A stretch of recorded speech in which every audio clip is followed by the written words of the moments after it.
It happened about 4 years ago, back when I was staying with my sister for a few weeks. She had just gone through a rough divorce, and I offered to help her around the house and watch her 6-year-old son, Tyler, while she worked night shifts at the hospital. Her house was small, a 1-story suburban place with thin walls and the kind of silence that gets heavier after dark.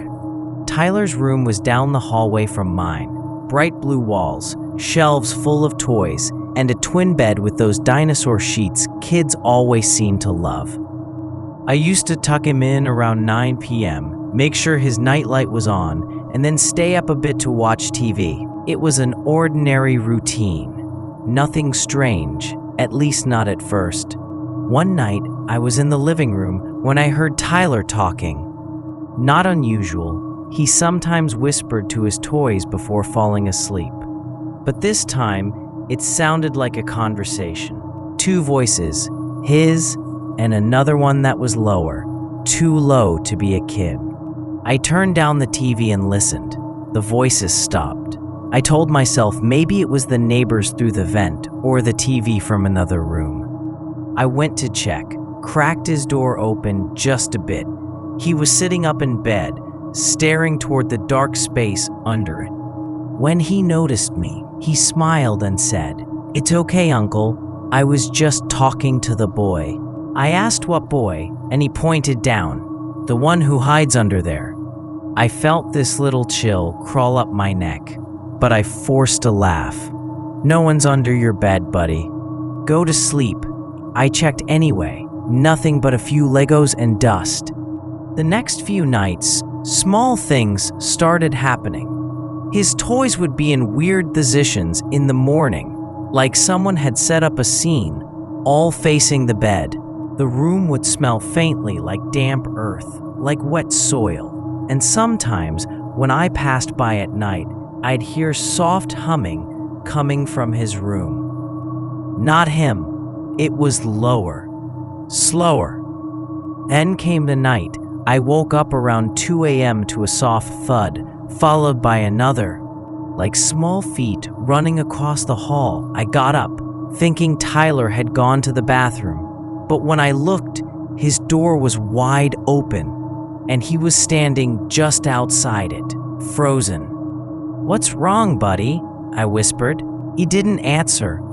He just pointed back into his room. His voice shook a little when he said, "He crawled out again." I turned on the hall light, but the second I did, he started crying, screaming, "Don't let him see the light." If you're still here with us, a simple like on this video would mean the world. It truly helps us keep going. My heart was pounding so hard I could barely speak. I took him to my room and locked the door. We didn't sleep that night. The next day, I checked everywhere, under the bed, the closet, even outside under the window. Nothing, but something about the smell, that wet, earthy smell, it kept coming back, like it was soaked into the carpet. That evening, my sister came home early, and I told her everything. She looked pale, said Tyler's been acting strange since before I got there, saying the boy under the bed tells him secrets, or that he doesn't like bright lights. She brushed it off as stress from the divorce, maybe some imaginary friend. That night, I decided to sleep in Tyler's room just to prove to both of us there was nothing to be afraid of. I pushed the bed against the wall, closed the closet, and turned off the main light. Just the little dinosaur nightlight glowing near the socket. The house got quiet, too quiet, the kind where you start hearing your own heartbeat. Around 1 a.m., I heard it again, the humming, this time closer, not from under the bed, but from right beside it. It was low, like someone trying to hum without being heard. I froze. Then the mattress moved, just slightly, like something underneath had pressed upward. I whispered, "Tyler?"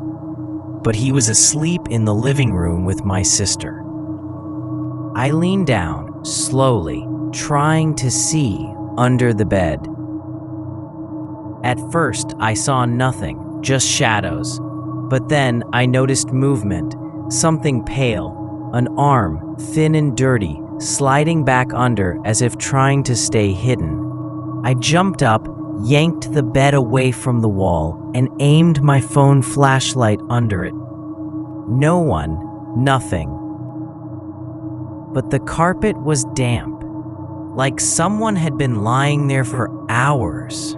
My phone light flickered, and in that split second before it went out, I saw something smeared along the baseboard.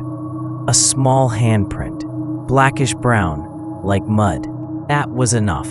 I grabbed Tyler and my sister, and we left the house that night. We stayed in a hotel till morning. A few days later, the landlord called.